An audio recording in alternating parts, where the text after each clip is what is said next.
Hello, Chosen Undead. This is Fiasco. We are back with Dark Souls Remastered. It's been a bit.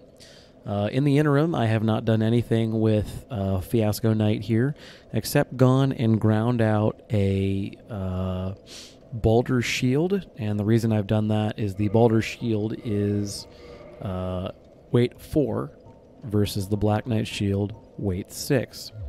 Now, the reason that's relevant, Claymore, weight 6, Black Knight Sword, weight 8. So, if we shift the weight down 2 for the Baldur's Shield, and we shift the weight up 2 for the sword, the net gain is basically nil. So we're still working towards getting the Baldur's Sword as the primary weapon to replace the Claymore plus 5, which I am otherwise quite happy with. Strength 18 and Dexterity 16 is 2 off from our goals in both regards. And that is unfortunate, but it is what it is. In this episode, we are heading into Lower Undead Burg. It's a fairly short zone. I am where I was at the end of the last episode. The only other additional piece or change is while I was grinding for the things I needed or trying to find that Baldur's Sword, I got more than enough Titanite to upgrade the mace to a mace plus 5. At one juncture or another, I will be happy to use the mace. It is one of the great strength weapons in the game because right now, you notice here under the parameter bonus, I don't know, can I actually look at some of these? On the left column here, you see the attack physical does 136 plus 41 damage. And you go all the way down there to the param bonus. There's this picture of like an arm. Right now it's B scaling for strength. But as you continue to level up the mace, it eventually becomes an A scaling weapon in strength, which is phenomenal. Additionally, this is an attack type strike, a hammer weapon, which means it is particularly beneficial against armor or armored opponents. However, for the time being, at 136 plus whatever, 41, doesn't outdamage the Claymore, which, there you go, it does 154 plus 48. And the Claymore benefits from my dexterity, which the mace does not, and it also has just a nice, longer reach moveset, which, given the fact that I'm basically walking around in a literal loincloth,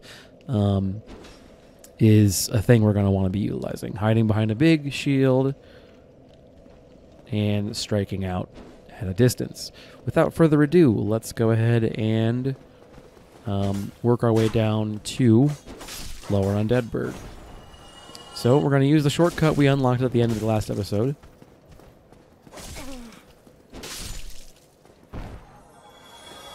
And we're going to get some goodies.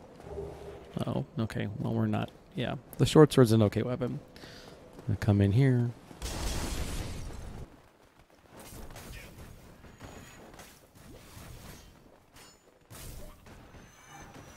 Behold, a Claymore. So, I come out here. The cameras are not wonderful coming around here. I do wish that door opened the other way, because it's probably really easy to just not pay attention and fall off, but oh well. And like we mentioned, welcome to Lower Undead Burg. So the first thing you want to be careful of coming down the stairs is there's a series of dogs patrolling in this area. You did, I think, see them in the Jolly Cooperation episode with Fen at the controller on his character. There are a total of 3 of these guys running around down here, and then a couple more down that way.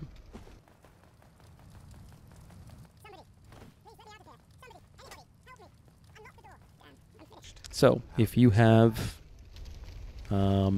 used the master key or purchased the residence key, you can open this door. You'll see a sorcerer here. You're going to go on and talk to the guy. You opened the door for me. I am Griggs of Vinheim, a sorcerer of the... I am, thanks to you, I may now resume my... Well, that's Griggs of Vinheim. Poor guy was stuck in here. You've talked to him now. Oh, hello. I have my sorcery. Besides, I have an important task. And he'll head back to Firelink Shrine. And where if you have an intelligence higher than 10, he will teach you sorceries. I don't believe I do. Nope.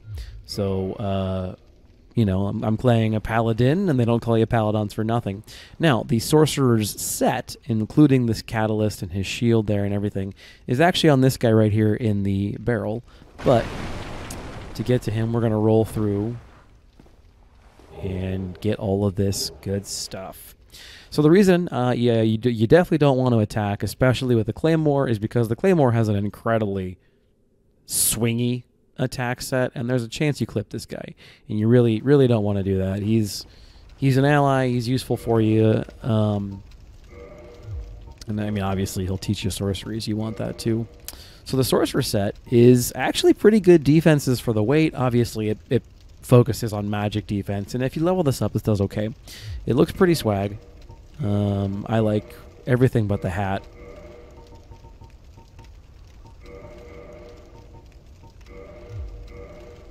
Yeah, pretty good look, I think. Looks like a little sort of a Robin Hood kind of thing you got going on there. But I'm still trying to light roll. Oh, well, what do you know? Uh-oh.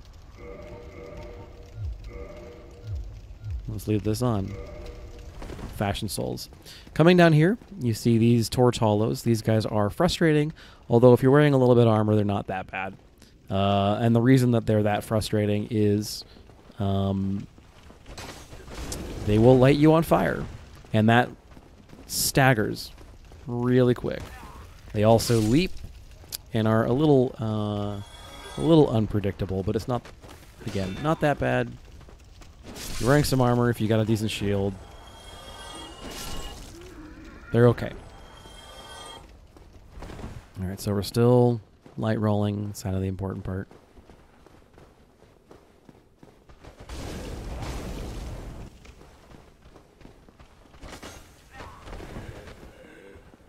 Have some Kool-Aid.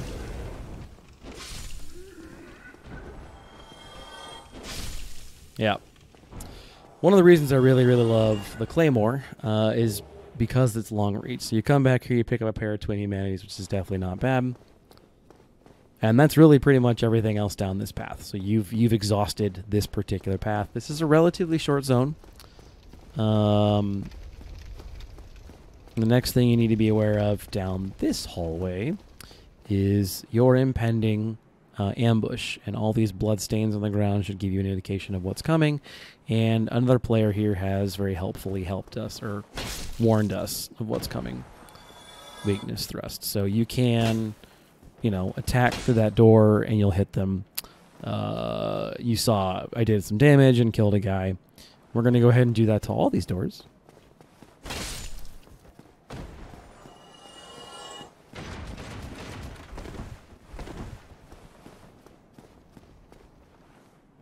We got 2 of them. But there are, oh, damn it, hollow thieves hiding behind all 3 of those doors, waiting to ambush you. One-on-one, they're not that bad. A trio of these guys, especially with 2 of them circling to your rear, is very much an issue. Additionally, in the room is the Mail Breaker. It is a slightly upgraded version of a dagger. If you are playing a dexterity build or a parry-focused build, Mail Breakers are quite excellent, actually. But, again, not the focus of this build, the character of which is wielding a gigantic claymore and has every intention of wielding a gigantic black sword. So, obviously, not a thing. Otherwise, these rooms, to my knowledge, are empty. There is one down the line here that will have the thief set. So if you yourself didn't start your character as a thief, that armor is available to you. The thief set also looks excellent. I think it's a great Fashion Souls set. But the approach here can be a bit tricky.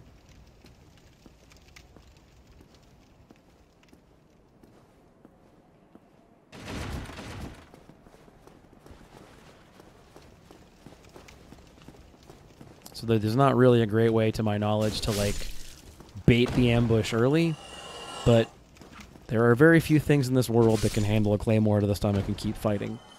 The timing on this is an issue because sometimes you'll get these doors to open at the same time as there's the dog.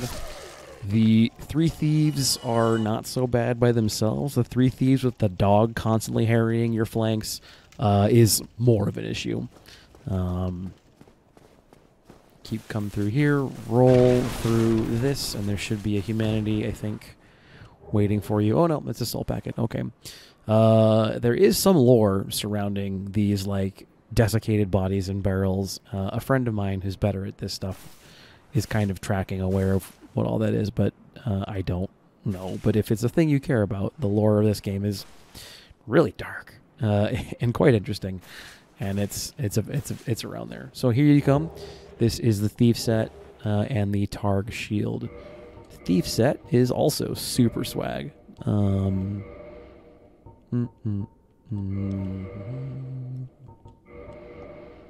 I don't remember if this is particularly good weight or not for the look. I think the hat, the helm, is phenomenal in terms of fashion souls. And I think this is going to be a medium roll. Oh, yeah.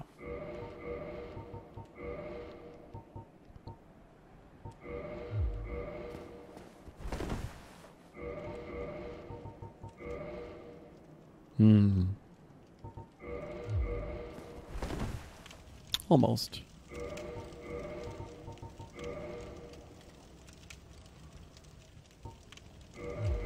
It's damn brigand boots. There we go. All right.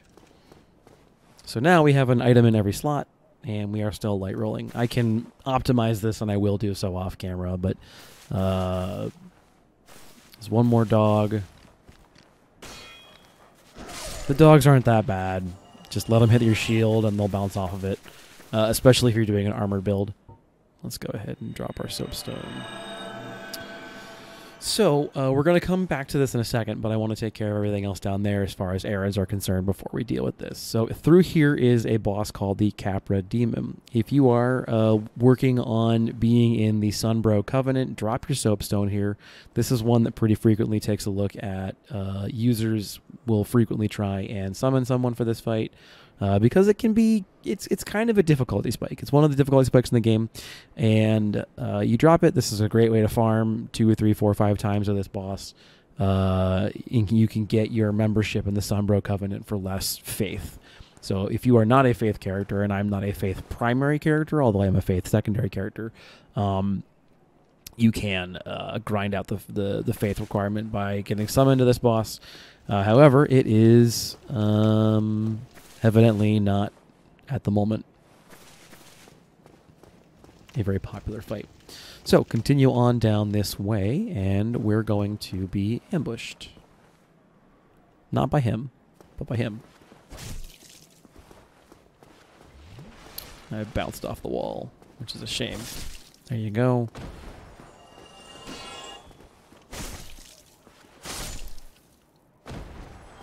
Okay. Coming around the corner here, no, it's not really a corner, I guess it's sort of a round thing. This is the entrance to the depths. We will get the key to this from the Capra Demon. Here is a soul packet. And we're going to unlock a shortcut, which would take you to Firelink Shrine. Alright, so there's this dude. Alright, deal with him. Come on up here. Oh, my summon sign disappeared. Yeah, so that'll happen if you go into a new zone. This is a merchant. She is quite freaky, but it is what it is. This merchant's actually one of the very useful ones. It sells various moss clumps. The moss clumps build up the resistance to the various sort of status effects, poison, toxin, bleeding, so forth and so on, that can occur in the course of the game. They also afflict, or give you some items to afflict some of these things. Dung pile, for example. The Alluring Skull, we saw the use of that to great effect against the armored boar. Charcoal pine resin is actually useful. I'm going to buy some of those, and you'll see why later. Actually, not a whole lot later, frankly. She also sells arrow versions of a lot of these things, especially the poison arrow being particularly cool. However, this particular character is not much of an archer, and I am not terribly concerned about arrows. If you were this would be a great place to get them. Or bolts, so forth and so on. All right, let's go ahead and open that shortcut.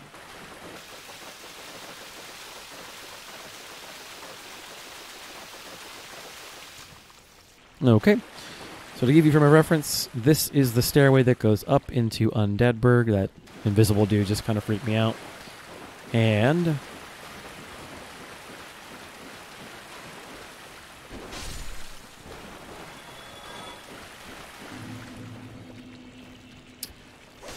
this is Firelink.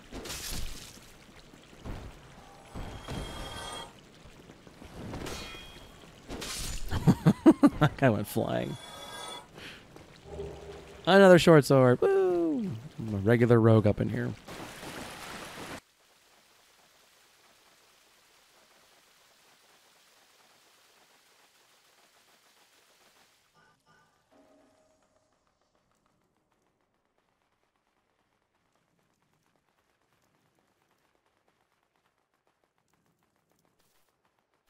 Okay, having taken the time to figure out where we were, we find ourselves back at the Capra Demon. And we are still...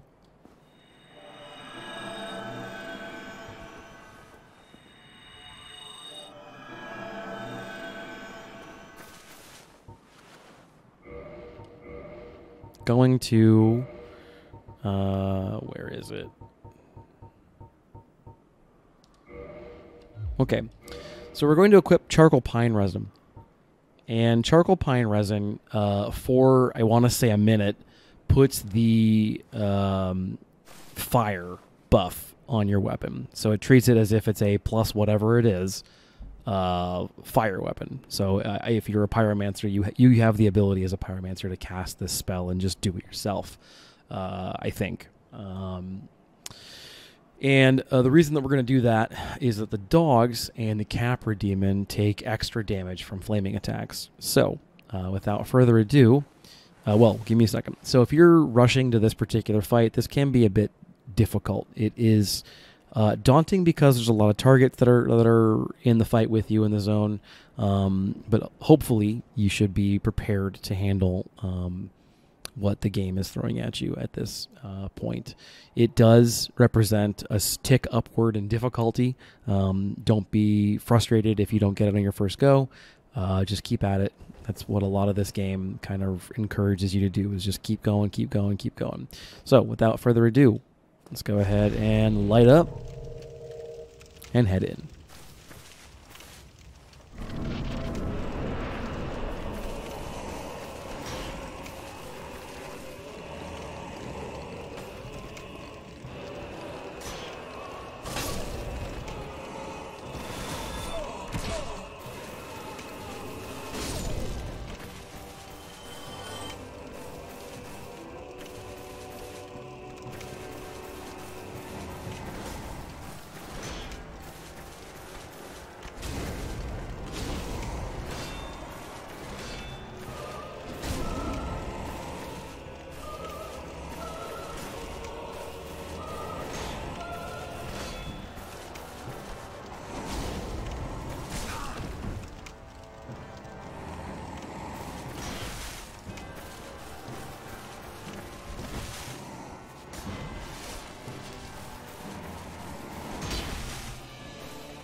Ah, I was so close.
Okay.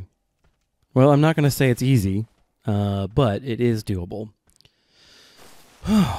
Okay, so like I said, stay on your toes, take the dogs out, and then just dance around the room. It is not a quick or easy fight, and there's not a whole lot else going on in here. Now, there are many players who make this fight look trivial, and they're a lot better than me. I'm not going to just try and pretend that, but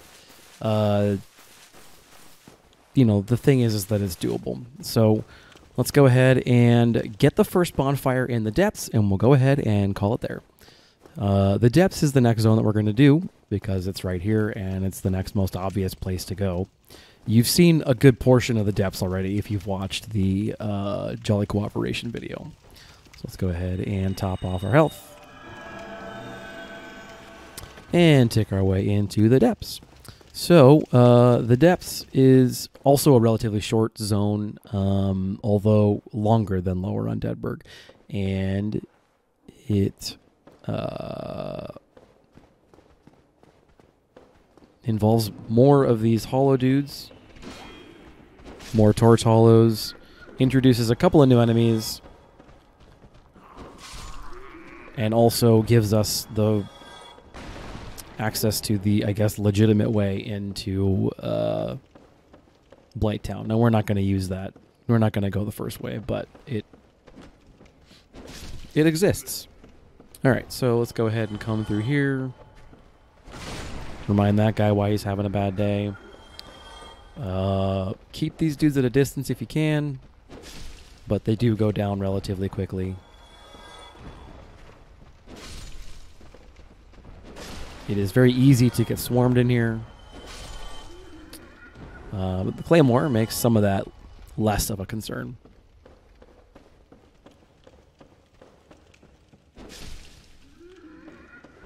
Okay. So next, instead of going down there and dealing with that, we're going to go ahead and drop here. Master key this door open real quick. Ignore this obvious trap because there's that pulsing thing up there.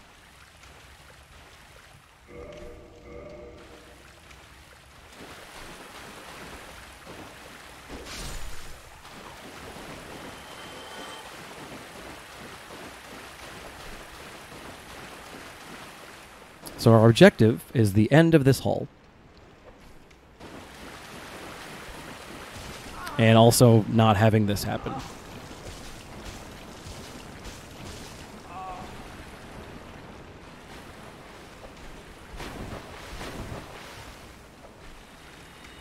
So these are the oozes. I don't remember if this is a green or a black ooze. As you can see, they have very, very strong physical resistance to physical attacks. 25 is a pitiful amount of damage to be doing with a +5 Claymore. But if you had Pyromancy, or if you had fire damage on your sword, you would be, or a spell that you cast, much better off. Additionally, Jesus Christ.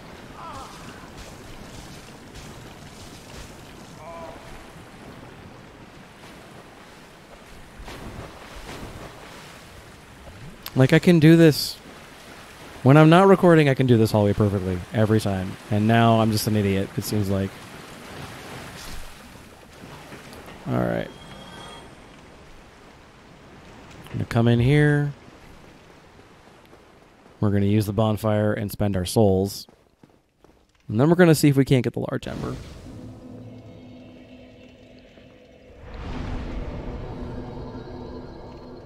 Yep. Let me just confirm before I spend anything what I'm looking for. 2018. All right.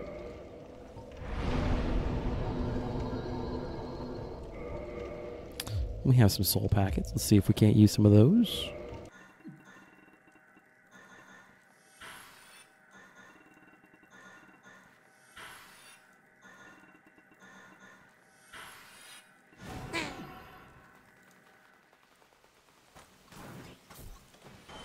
Not enough. Okay. I was thinking there might be a chance he's like 150 or something. All right. On that case.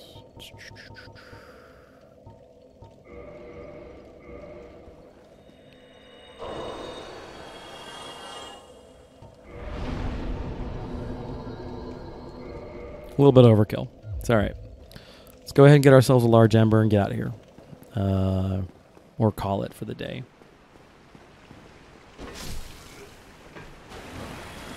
All right. You can outrun them, and they don't follow you. The slimes... So these dudes with torches aren't that big a deal. Whatever. They don't drop anything worthwhile. The slimes are a farmable source of green titanite. Now, they're not, in my opinion, the best or most reliable source of green titanite, but they are, I mean, easy to farm. As you can see, the torches, the fireplace is right there, and off you go.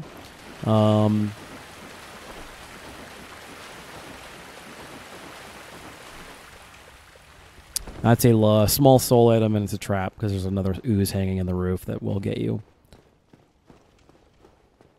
All right. So that guy is going to drop down. This is one of the two butchers. This one has a slightly different equipment set than the guy up top, but he's the same idea. They move slow, but they hit hard.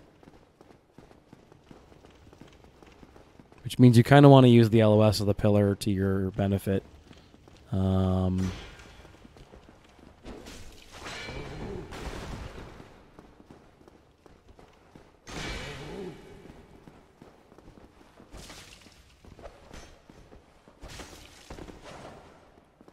And I would imagine if you could backstab them, that would be probably a good tactic too.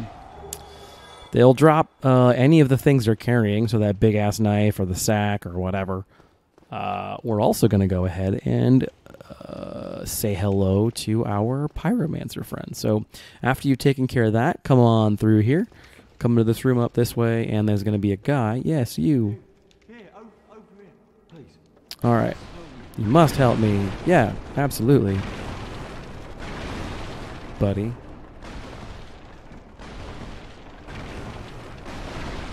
Fuck you, barrels. All right. Talk to him. Thank you. I am Laurentius. Oh, no. This guy's cool. We like Laurentius. I'm fine, thank you. We like Laurentius. He's a bit weird. You've talked to him now. Again, please be careful to roll through these barrels. Don't attack. You'll save Laurentius. He will go back to Firelink Shrine. And unlike the sorcerer who will require you to have Griggs of Vinheim, unlike the sorcerer who will require you to have intelligence of 10 plus or higher, or 10 plus, the pyromancy does not actually have a stat requirement, and so he will teach it to you regardless of what your stats are. So he'll be back at Firelink Shrine the next time you reset the game or reset the game instance. Now, next we're going to do is drop down here. We're going to skirt this left wall. And if you do that, you can avoid aggroing these two dogs who are down here.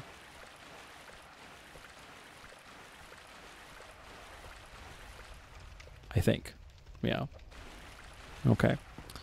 There is still this one. But one is much easier to deal with than 3. Sorry, 4. Alright. See if we can't get this guy by himself. I find it unlikely, but you never know. Alright, cool. And then there's another one of these butcher guys. And as you can see, yes, they do hit hard.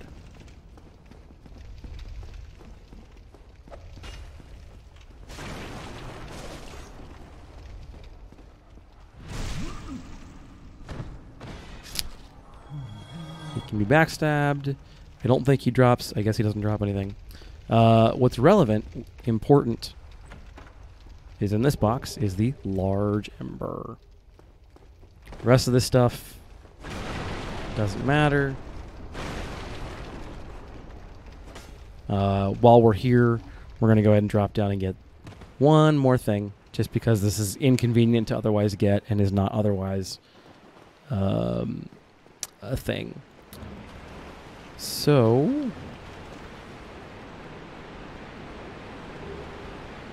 We're going to pillage that corpse and grab the Spider Shield. Spider Shield is the starting shield of the Bandit class, is one of the earlier and easier to access 100% block shields, and has, I think, 100% to block, and has excellent poison resist.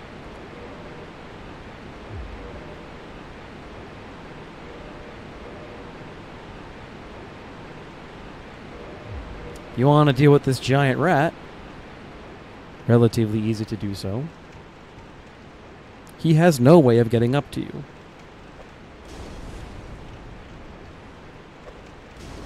So this strategy is the bomb.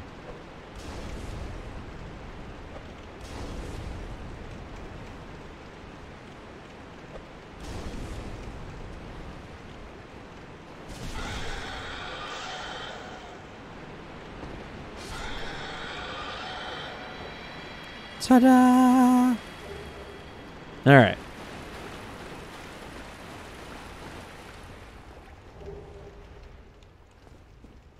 Go loot the soul packet.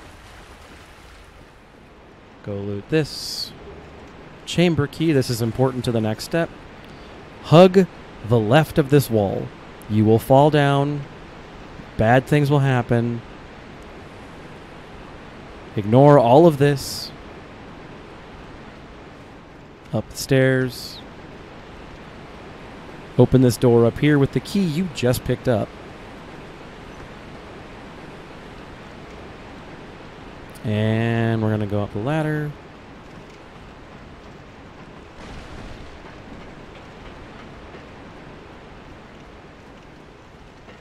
And oh look, there's that bonfire you were just at a second ago. Now, we're not going to go rest at it because I just don't want to fuck with these things.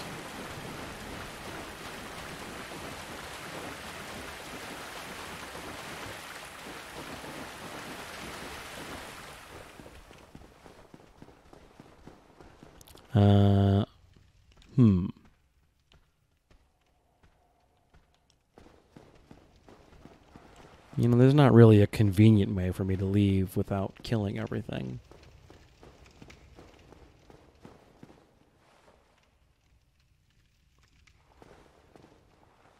Oh, this is already dead. Okay, that's right. We didn't reset. Okay. I'm watching you, dogs. Oh God, please don't fight me. Alright, cool. All these dudes are dead, all those dudes are dead. Like, I really feel like there's supposed to be something in there, but I guess not. Alright, come back up here. Back to all where these hollows are.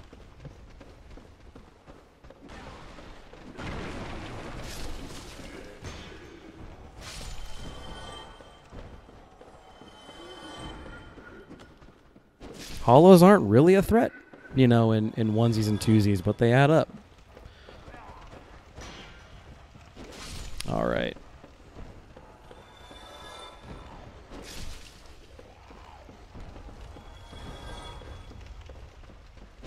There's the risk of you being swarmed.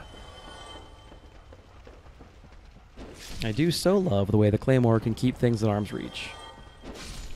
When you're not wearing a lot of armor, arm's reach is good. Ooh, that's always fun. Alright, nothing over there. There's this guy. Nope, he's down here too. Cool. Alright, back up, and I'll see you when you get to Firelink.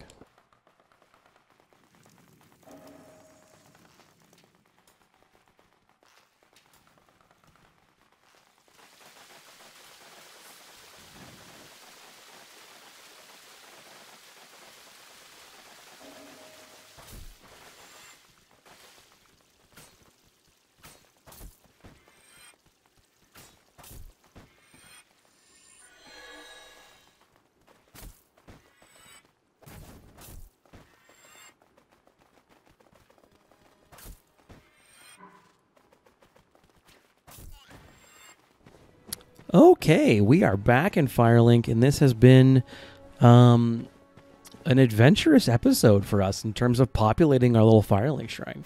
So, this is Griggs of Inheim. Did you see the 3 young clerics headed for the catacombs to seek kindling? Kindling is the art of feeding bonfires. The poor young girl, and what a terrible mission she is burdened with. So that's the Griggs of Vinheim. She doesn't do anything for me because I don't have a high end score, but he would help you if you had a high end score. And we're going to also talk to... Yeah, I have my pyromancy of the Great Swamp, so I can use my manage with a bit of care. Oh yeah, by the way, I can share my spells with you. I think you have a knack for it. All you need are the materials. I'll be pleased to help you. Unless you find the magic's unsavory. So normally you say yes to nearly everything in the game. In this guy you say, how do you answer? No. I don't have an issue with learning pyromancies. They'll be of some use, some assistance. Here, first take this. I love this voice actor. He's so fun. All right, so you complete the pyromancy flame. Now you're a fully fledged pyromancer. I'm a fully fledged pyromancer by picking an item off the ground. And then he will teach you various and sundry spells if you are so inclined. Which we are not. I am not at the moment. Some of these are very useful, actually. The combustion spell is relatively cheap in terms of both uses and also souls to buy, and everything else. And then you can also modify the flame like you would any other weapon. And this is the nice thing about pyromancy, is it gives access anybody to magic without necessarily needing the int or faith to power it up. At the moment, however... Pyromancy is the art of casting fire. Produce flames, then channel it, just as our ancestors did. A pyromancer must be in tune with nature herself. My home, the Great Swamp, is an abundant store of nature. You will understand one day. It only takes time. Goodbye then. Be safe, friend. Don't you dare go all alone. At the moment, we are not upgrading pyromancy on this character, but I can absolutely see why you would. Yeah. So, we're also going to go up here and realize that there's quite a few more folks hanging out in Firelink than there were before. So, we already knew Petrus, the dick, and then these two, Tweedledee and Tweedledum. But, well, there is... Lower Undead as well. Then we've no time to fraternize. I have my mission, and you no doubt have yours. We must not let this curse overcome us. This is Rhea of Astora, I think. Her name, I don't remember it. Did I not explain? Or are you so uncouth by the looks of you? I can't remember the exact name. Anyway, so she is an important quest that we're trying to do, especially considering this character is at least a little bit a faith character. So you talk to her now, and she's only shown up because we killed the Capra Demon. So she's here now, and you talk to her to start her quest, and then we'll move it along as we go. So, last thing that we're going to go do... Oh, it's actually, no, I was on the right path.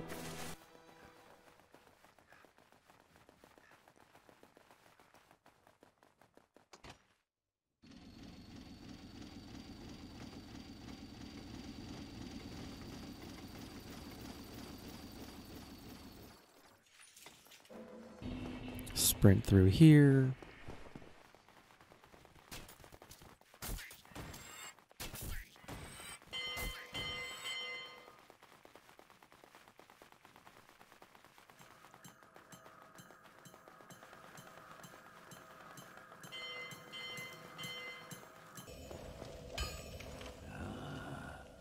Why, that's a fine ember you have there. I could... So, we just gave the large ember to Andre, be seeing you then. and what that's going to do is it's going to allow us to ascend some of these weapons that we're currently using, in this case the +5 Claymore and the +5 Mace, from wherever they're at to +6. Unfortunately, at the moment, I apparently lack large Titanite shards, so I can't do even the Claymore, so like the one of the two, which is a shame, but it is what it is. So I guess we'll have to come back later, and if that's the case, this is as good a stopping point as any. And we'll do in the next episode. We'll go through the depths and get all of the stuff accumulating with defeating the Gaping Dragon, opening our way to Blighttown, and preparing ourselves to continue the journey. In the meantime, however, this is Fiasco. I hope you had a good time, learned something, and I'm signing out.